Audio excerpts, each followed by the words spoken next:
I think the biggest thing in business and in life is just give without any expectations. This is how you get back anything in life. And when you come to these shows, the default might be like, hey, how can we do business together? Rather than doing that, reframing it and say, hey, what did you come to the show for? What is it that you're looking for? And what I've learned over time is you just make introductions to people and connect people. That is the biggest driver of success in this industry, at least. Guys, we're talking about high frequency, high contact rates, AI. I'm with the CEO of Convoso, Nima Hakimi. Back in 2005, I was doing media buying and it did well for a while, but then it went away. My cousin had a mortgage business and he had telemarketers making phone calls, picking up the phone, manually dialing their leads. My business partner and brother and our chief product officer, Bobby, he asked him if he could put something together to automate the process. And that's how the business got started, by building a dialer. So when did you realize you're onto something? At the beginning, it was fun. And then we're like, hey, who else can make use of the technologies? And we just started one by one, finding people online through our friends, family, anybody else that can make use of it. In 2003, I was a bond broker and we would dial people old school. And then that's when the federal DNC list came out and people were like, well, Outbound is dead. Then it just kept growing. Like, it doesn't stop. And I think that it's dead for the people that don't adapt. The biggest thing is make data-driven decisions. You gotta look at the data and find out what works and what doesn't. And that's how you optimize and how you can adapt. 7 years ago, 5 years ago, maybe, it was a higher percentage of people just outbound only. Are you seeing that like outbound be less and there's more people inbound? Or we're not seeing it go down per se, but what we're seeing is people want to scale and grow. So they do everything, inbound, outbound, right? All kinds of leads. I feel like you guys have such a great view, like a bird's eye view. It's almost like people with inside information, right? Where do you see the money flowing? Where's the growth happening right now? What verticals? So after all these years, I would say the number one thing is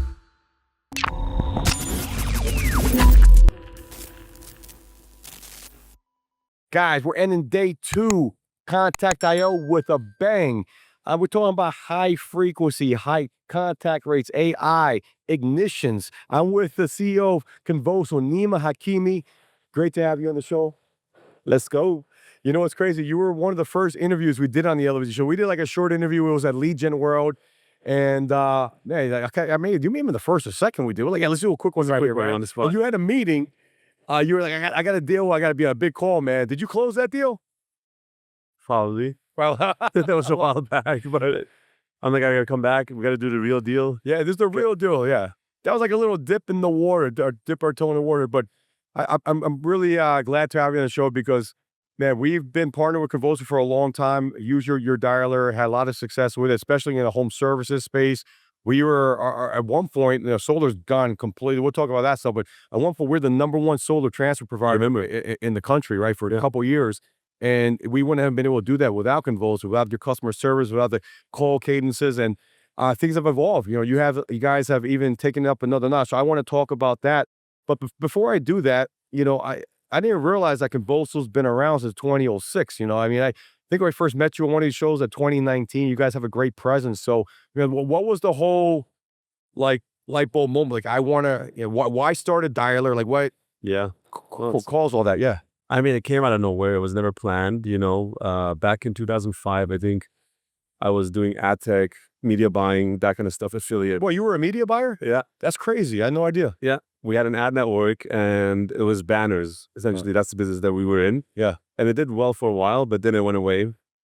And then my cousin had a mortgage business and he had telemarketers making phone calls, picking up the phone, manually dialing their leads. And my business partner and brother and our chief product officer, Bobby, he's a self-taught engineer, and he asked him if he could put something together to automate the process. And that's how the business got started, by building a dialer. It was a favor to begin with. So it wasn't meant to be a business. It was just, we just fell into it. So when did you realize you're onto something? I mean, when did you have that? Was it that client, that mortgage client, like, hey, we're onto something, then we can scale this? At the beginning, it was fun.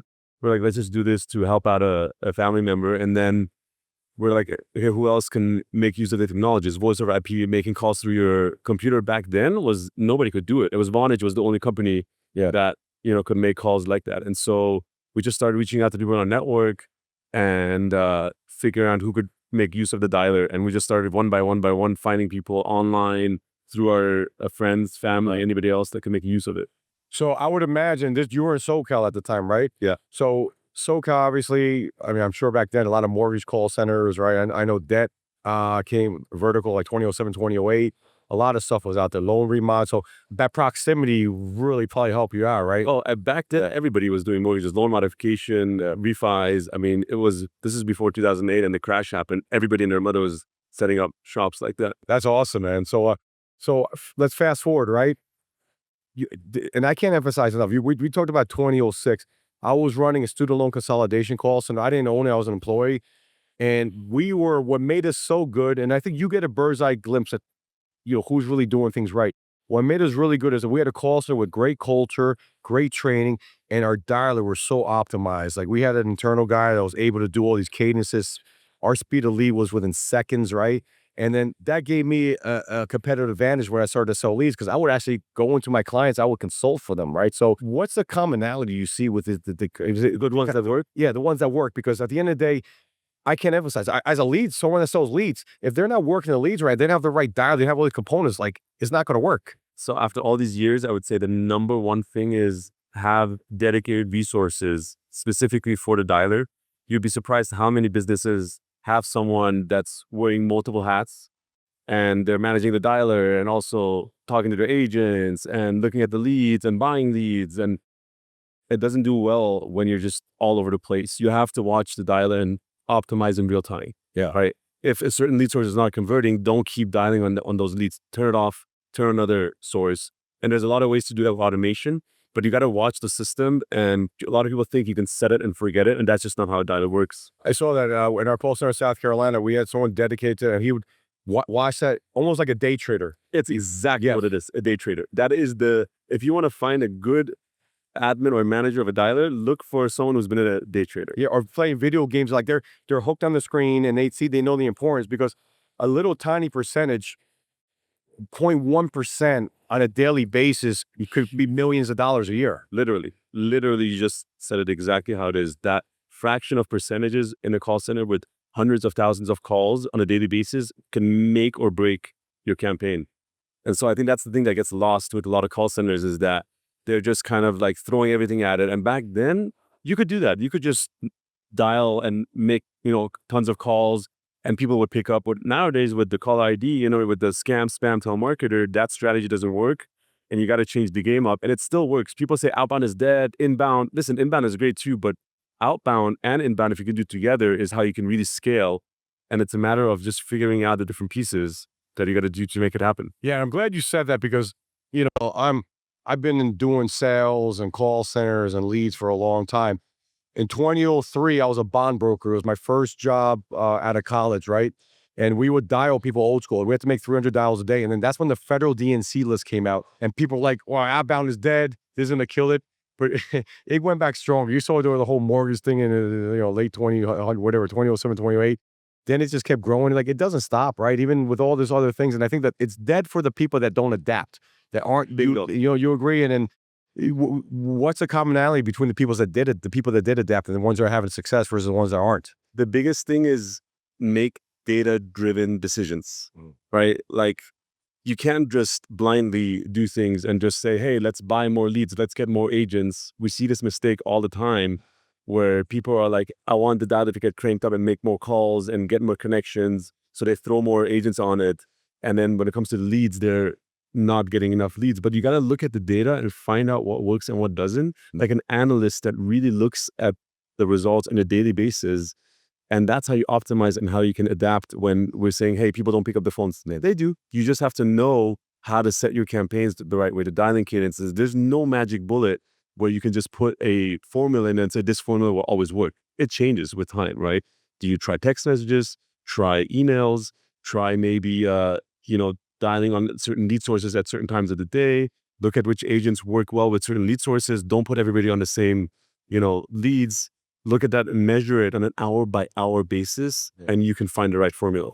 And we were just talking offline. We have you have a client, I have a friend. I mean, the guy's grown tremendously. He's used Convoso. I don't know. He might have 1,000 agents right now, but I can tell you, he's obsessed. I think, and that's what it comes down to. Any business, you have to be obsessed with being successful, obsessed with success. Like, he's got the data. He's got someone analyzing data. He's got someone on top of the dialer. He's looking at the dialer. Like, he treats this like every day, every second. It's almost like a sport. Right? A performance sport is what it comes down to. And I think that's a commonality, right? Yeah. Every second matters. You can make decisions. Like, the dialer, if it doesn't do well for certain times of the day, you're talking hundreds of thousands of dollars over the course of a week if you don't make those decisions on a regular basis. And so what's happening now is people are still used to over dialing their leads and just dialing and dialing and dialing and dialing. And I don't think people still understand that that doesn't work as well. When it comes to the intent of the lead, high intent versus low intent, right? Different strategies that you have to implement if it's low intent versus high intent. Yeah. Both can still work, but what people do is they don't apply the different strategy to the different quality of the lead. And I will tell you, the higher intent the lead is, the better your contact rate will be, the more likelihood that your calls will not get flagged. You have to be very, very strategic around how you engage your leads depending on the quality of your leads. And what we find people do that don't succeed is they just throw it all in there. Yeah. They let it all work in one campaign. They don't optimize on a micro level. A lot of our audience are media buyers, right? And the relevance of this is that, and I think this one reason I've been successful, other people in my shoes who have been in call centers, we know the pain points of call centers, right? And we know when a call center is run properly. I can walk into any call center and I'll be like, okay, this place is run pretty well. I saw a client yesterday, great culture, great energy. He's got the thing we're talking about, quality assurance team, listening to calls, right? They got the couple guys watching the dialer all day. They got great manager. They got guys on Segways. They're on the phone on Segways. They're having fun. They're high-fiving each other, right? They got all those elements going on. It's a lot of different pieces of puzzle. But the point is that call center is buying more leads from me. I keep growing. I keep scaling this call center because they know how to work leads. So these are conversations you have to have with your clients as a media buyer, as an affiliate marketer, someone lead generating leads. If you understand this stuff and you can look at their dispositions, you can see week over week what's working, what's not working. You can ask them the questions. Hey, what's going on? I mean, how fast are you down the leads? You know, are you swapping out DIDs, right? All these different scenarios. Are you are you looking at the reports of what times are you calling? There's so many different pieces of the puzzle. So if you understand this, you can have those conversations with your client, and guess what happens? They see like you as just not another lead vendor. You are like a partner to them, right? So 100%. yeah. I mean, what you said, I speak to lead generators.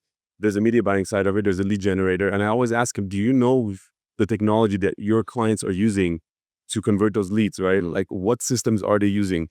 Half the time, they don't really know or care. And I tell them, why? Like, why don't you care? Because if you know what they're using, you can help them and guide them towards kind of be a consultant, right? Have some knowledge, of course, of what tech is good and what isn't, because it's going to be in your new interest. They can convert more. Exactly. And that's definitely like a low-hanging fruit, I would say, is that if you're a media buyer or a lead generator, find out what technology they're using, what is their caller ID reputation strategy, like how do you manage that to ensure that the calls go through?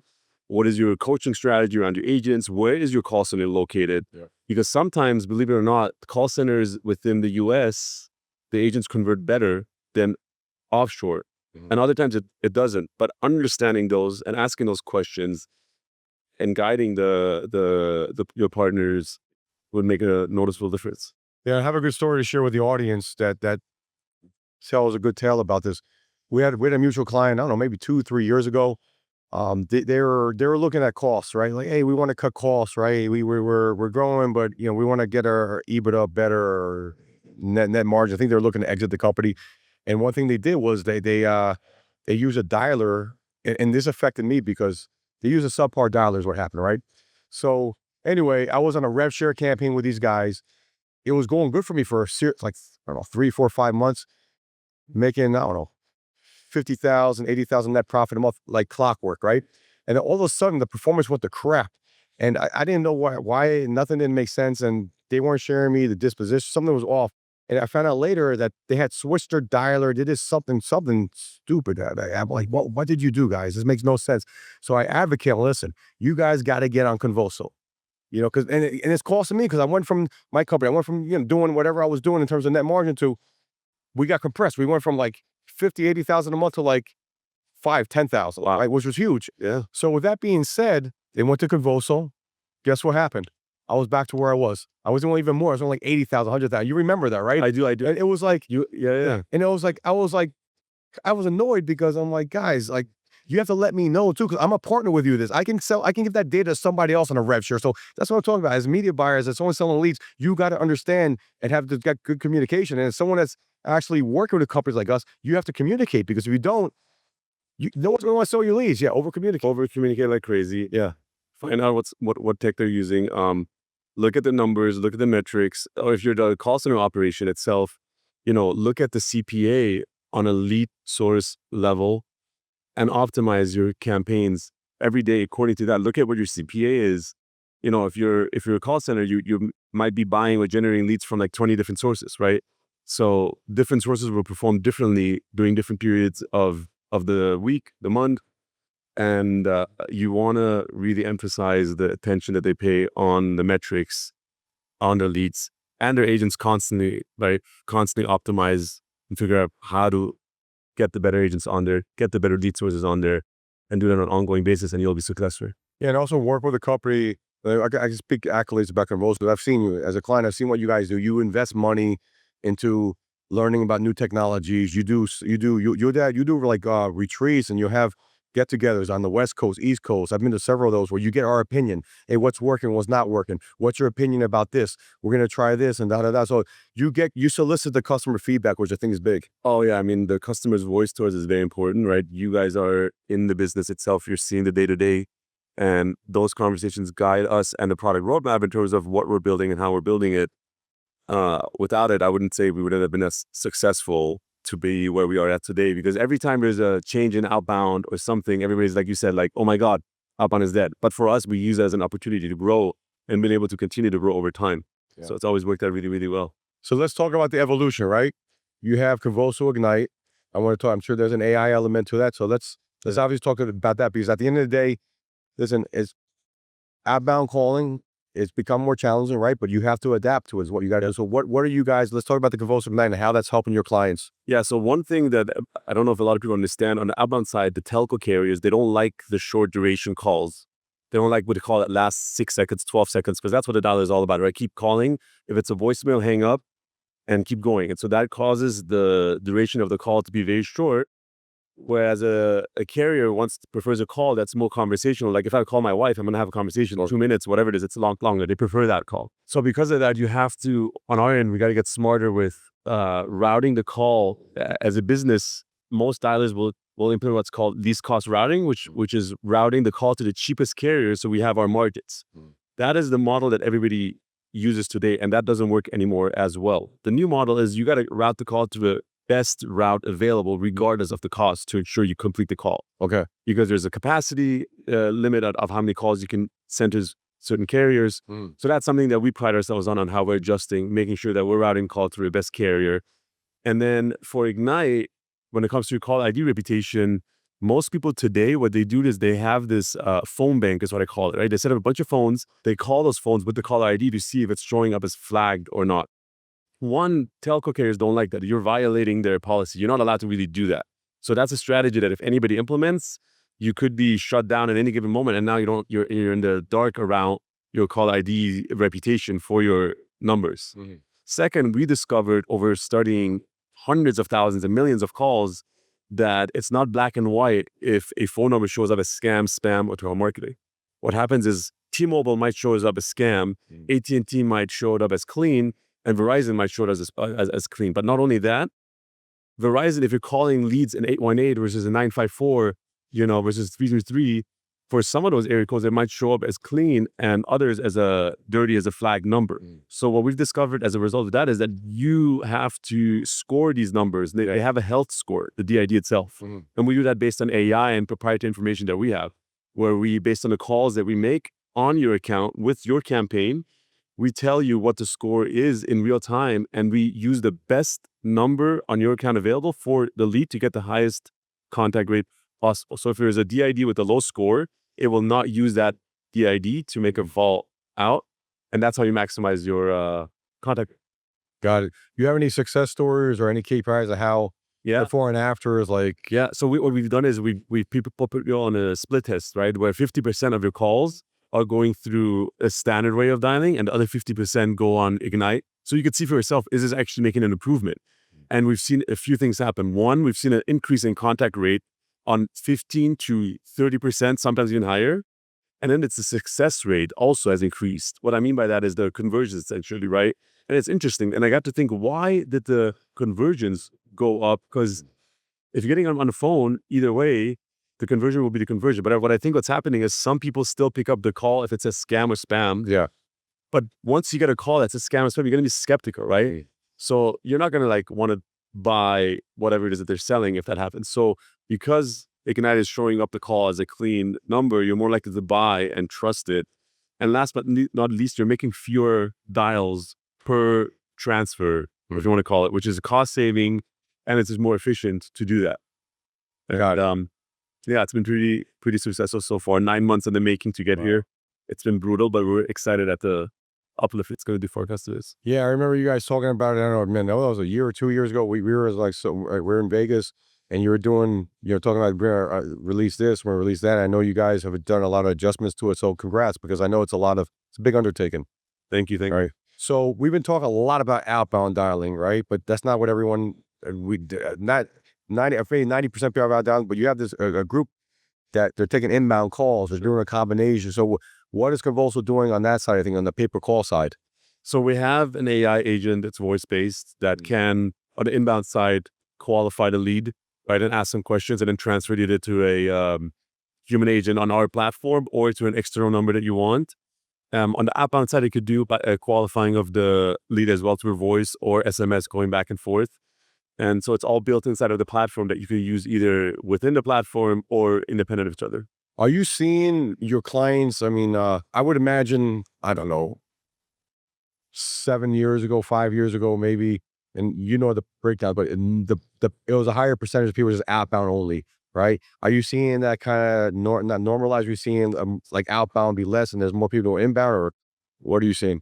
We're not seeing it go down per se, but what we're seeing is people want to scale and grow. So they want to do both more and have inbound as part of the strategy. It's always been a focus for a lot of our clients that scale and grow. They do everything, inbound, outbound, right? All kinds of leads, live transfers. Even if they do transfer, they get transfers themselves in. They're buying different types of leads for outbound coverage, high intent, exclusive, shared. They just want to scale and grow. And then when you're an operation that wants to do that, you got to kind of do all of it. But over time, we've seen people, they just continue to scale and go. When you make outbound work, you got the formula right, it's a lot more scalable and more predictable. Because with inbound, like you kind of just, how are you driving the traffic and getting it going with the leads? You have the leads, you can work them again, you can, dial in again if they didn't convert at first, and you can maximize it a lot more. Whereas with the inbound call, I mean, you got to try to close it then. Yeah. And as a transfer, that's it. Yeah, I've seen it firsthand. I've been in call centers, like probably 4 that really scaled dramatically. Outbound dialing. First, it was student loan consolidation company. The owner sold it for hundreds of millions of dollars, right? And we were just animals when it came to outbound dialing, right? It was fun doing all that. And I've been to a couple other stories like that. So I know that some of this resonates with me because I know the power of it, and I've seen it firsthand. And then I see it with my clients. Some of my clients. I have clients that got bought out for about $1 billion, man. That's what gives me the biggest joy, is that we've had so many clients that come on board and they get acquired by others, and it's happened time after time again. For me, my biggest passion and joy is those stories I hear when they're like, yeah, we just got acquired, and yeah, it's what drives me every single day, is when we make a noticeable difference in their performance. It's huge, and it's like you get to talk about, okay, this company got bought out for $1 billion, but the lives that they changed. I know some of these people, they were employees, and they got packages in the millions, and it changed their life. They went and started a business that's doing well, and it's just great. And these are the little things, the parts of the pie. Like I think, as a business owner, there's so many different elements, but the technology stack, the lead, how you handle your leads is so important. And I think a lot of people, like you said, they don't put enough effort into it, right? And they just leave it to chance. And at the end of the day, the ones that are doing it correctly, they're the ones that are succeeding. They're the ones that get bought out. They're the ones that keep growing, right? And having fun. It makes or breaks it. If you go cheap on anything, technology especially, forget if it's a dialer, but it's your biggest investment that can make the biggest difference in terms of automating your business. Yeah. You're not going to see the results. One last thing on that is we had Sun Pro Solar. They came on board with us. They were using Five9, and we took their operation to a whole nother level, and boom, they sold, right? I'm not saying we were the main reason why that happened, but yeah, $825 million acquisition. Yeah. And I'd like to think we had something to do with that. Of course, the scaling and growing it. But that's an example of that. Yeah. I saw Mark Jones, the CEO, at SolarCon last year, and very humble guy. And you would not know, he was on a panel. Man, he had like a regular shirt on, no fancy watches, your hat on. You would think he's like a redneck. He would probably won't even mind if I said this, man. But Yeah, he's very appreciative. He appreciated me. Like, yeah, you guys really helped us out. People, they know this stuff at the end of the day, right? And that helps it. But I want people to know these stories because that's what happens. You do it right, you get the right combination of things. The freaking sky's the limit. It's, you know what it is? It's a small business mentality in terms of you start up, you're hustling, you just try to do whatever it takes to grow, which is important. That's in your DNA. But over time, as you want to scale and grow, my number one advice is invest and reinvest in the business, in your people, in your technology, and that will help you scale and grow much faster. Yeah. And okay, you said a good point, which I wanted to talk about next.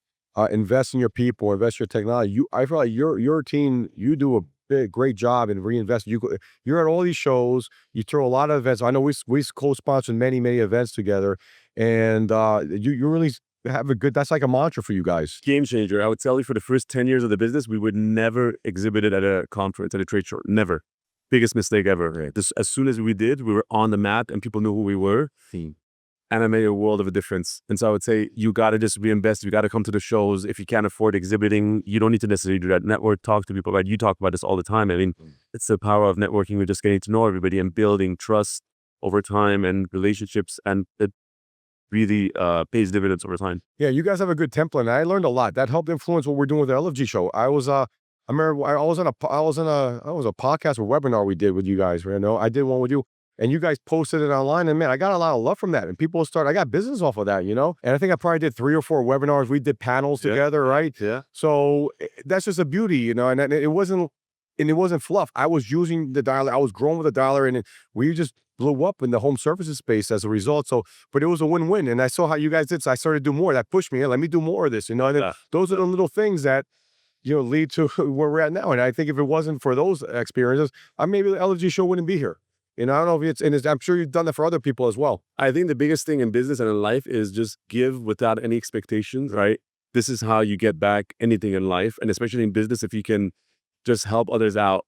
And when you come to these shows, the default might be like, hey, on my end, like, how can we do business together? In a sense, you have a call center, you need a dialer. But rather than doing that, reframing it and say, hey, what did you come to the show for? What is it that you're looking for? Yeah. And what I've learned over time is you just make introductions to people and connect people. That is the biggest driver of success in this industry, at least. Yeah, 100%. And also was saying, giving value, right? Those webinars, I don't know how many people showed up. Let's say 50, 100, I don't know the number, but we're giving a lot of value. I will give them my sauce. Well, you tell people what you have a bird's eye view. You see the successful groups versus the unsuccessful groups, or you've seen the Sun Pros and these other guys. Yeah. So the bottom line is that you get that experience and you get that knowledge. So instead of having to figure out yourself, like doing those webinars, and then people talk about it. Like, oh, I heard you on that webinar. Like I remember I'd go on those webinars and there'd be like brands I've been trying to get in touch with the longest time. I didn't know how to get in touch with them. Boom, they're on there. And then they'd contact me, and then you position yourself as an expert, right? Yeah. I remember, man, in 2021, I think it was LeadsCon, it was Vegas. I'm walking in the, you guys had a big spot in the middle, right? And all of a sudden I see my face. Oh, like I saw a video that we did. I'm like, bro, I was pumped up, man. And they're like, that's me. I felt like a celebrity, right? And people were taking it, like reposting it, but it's like it's cross promotion at the end of the day. And I say, anyone try to do that, especially if it's a product that makes sense. Like, I'm not gonna promote a product that's BS, that's ripping people off or whatever, right? So that's that was a good thing, and when it helped me understand I gotta do more of that stuff. You gotta do everything. Be everywhere as much as possible, and over time it pays off. Yeah, it does 100%. So listen, the last question I want to talk about is that, it sounds like you guys, from working with you for a longer past few years, culture is a big thing for you, right? You have a beautiful office in Southern California. You take care of the employees. You do a lot. So you bring them to these shows. You have fun, right? It's not just like, you're not just like booth. You throw parties. I mean, it sounds like maybe 10 years ago you decided to maybe, I don't know if you were always like that, but like, how has that helped you guys? It's expensive. I've gone to these shows. I brought 10 people. There was a year, man, we spent stupid money. Our CFO was like, what's going on, right? But you learn. Some people are better at the shows than others. But yeah, it's an investment you have to make in order to grow. And it's hard, right? Because sometimes you don't see the return on the investment. Either you don't see it right away, or you don't know. And sometimes it's hit or miss. Sometimes you don't see the return. But at the core of it, it's connection and bonding with your own people, with your own team, and integrating your team within this community as well that we have, right? Like, some of our people don't come from this space. They don't know anything. But when you come to these conferences, they learn so much. Yeah. They understand. I mean, you know how complicated it is. There's so many verticals and technology and the changes, the regulations. But when they come here, I think the biggest takeaway is like bring your people here and help them learn and get up to speed. And whether that's within the show itself or throwing a party and meeting your customers and partners, it really has a big compounding effect. Yeah, I'll say another thing too, that I really think helps separate your company from other software company, other dollar companies. There is every year, Eric Troutman they do a couple events, right? And I forgot the one he just did in December. But The recent one? there was one in Florida that he did. There was the last one I couldn't make. I was in California. I was out of the country. But anyway, I'm pretty sure I'm accurate about this, but I feel like you're the only dialer company or tech that's actually at these shows, and and you're looking out for the best interest of your clients. Because if your clients don't know what's going on, they're gonna be kicked out of business. They might get a big TCPA issue that kicks them out the game. But you guys are proactive. You guys go there. You don't have to be there, truthfully. But at the end of it, you go in there to stay ahead of the curve. And I go there too. And then when I go there, I'm shocked at how few lead gen people are there. I'm like, it's like me and maybe one or two other guys or girls, and like, it's shocking. Because you come here, there's like hundreds of them. You go there, there's like a handful. It's crazy.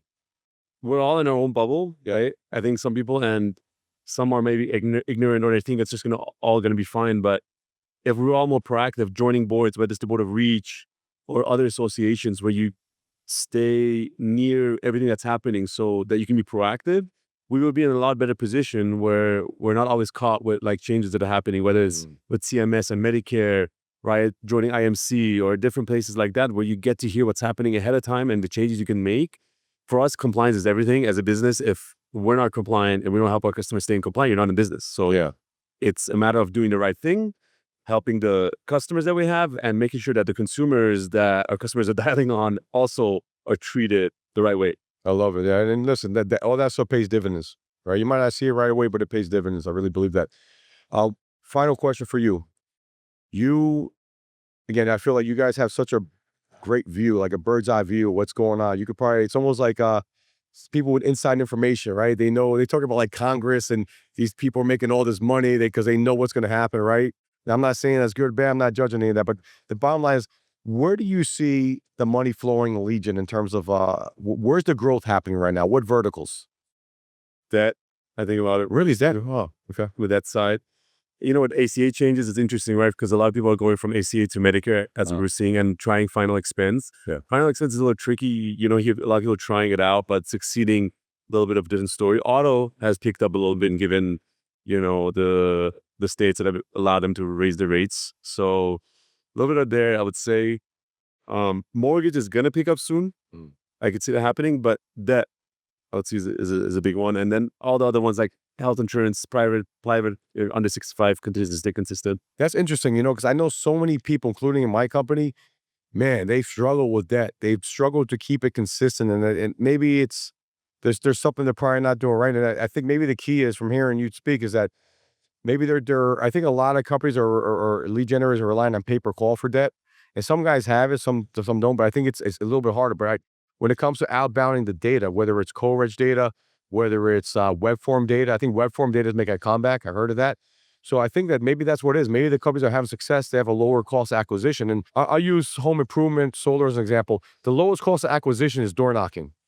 Knock on door. It's a pain. Don't get me wrong. It's almost like COVID. Yeah, always the lowest cost of acquisition, because data is it's so hard to generate a home improvement lead on Facebook, on TikTok, or whatever the hell it is. You're talking about $60 to $100, right? And then half those people don't pick up the phone. You're talking really, it's double that, 120, 200 for a contact. When you're knocking on doors, you pay someone an hourly, you give them a little bit of a bonus.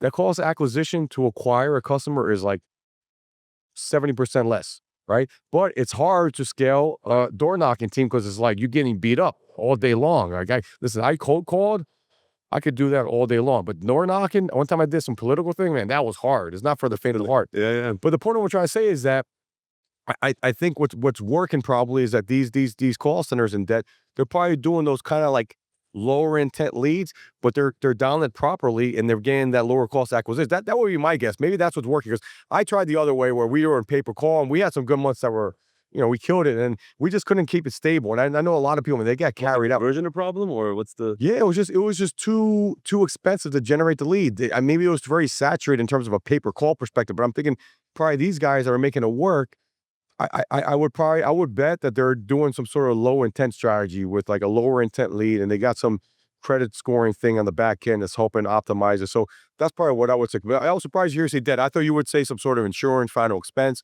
Insurance is always the one that's consistent, right? Yeah. I would say that's the safe one, but everyone is doing it. Yeah. And so, yeah, I want to pick something other than that because that's just the most consistent one all around. Interesting. I said that was the final question. I got another question. I mean, you're the CEO of Convoso, right? I'm sure there's a lot of roller coaster running businesses, right? We had a big scare. Was that a year ago? 1-to-1, right? Yep. We would have conversations. I have a data company, and man, there's always, especially in this lead gen industry, outbound dialing, man, there's always something new, right? So how are you able to? What I'm trying to say is, how are you able to stay strong in front of as a CEO? You're the face of the company, right? It's not easy, but I always remind myself that every challenge is more of an opportunity, right? And it forces you to innovate and find a way to adjust. And if I could just remind myself over and over that there's something good that comes out of this, then we typically come ahead. Now, can we have a little bit of a downturn in those processes? Of course. But over time, you just got to keep at it, and the resilience and the persistency, and it pays off. Yeah. Right. Like you got to adapt, like you said. If you adapt, you'll be good. I love it. Yeah. You know what? You get like these war scars, right? But you come out stronger, and that's what it comes down to. And then you reap the rewards. Team grows, help people get bought out for billions of dollars, right? It's beautiful. It's the only way. You got to keep going. It's the only way to get going. Anything else you want to touch upon you found important? I want to let the audience know. Outbound is not dead. Some people say it is, but it isn't. It's just a strategy that you use to execute. And yeah, it's got to keep at it. I love that. We're going to put a link to Convoso Ignite. Say it right? Yeah. Convoso Ignite. Convoso Ignite. Listen, success leaves clues. Convoso's been working with the best of scaling them. Hit up Nima, hit up the team. They have a great team. You'll see them at all these shows. They're all over there online. Register for a webinar. Fucking make some money. Let's fucking go, guys. Get ready to level your shit up with the LFG show. We travel the globe to bring you heavy hitters from all walks of life. We've been talking some serious business, from the best digital marketers, government contracting experts, to top athletic and celebrity doctors. We've got it all covered. We're talking to guys with cash in for billions with a B. And the best thing is, we're just getting started. So hold on tight. We're about to crank it up a notch. Get ready for next level networking and masterminds within the LFG community. Scared money don't make no money or honey. Hit the subscribe button, drop a like, leave a comment, and let's fucking go.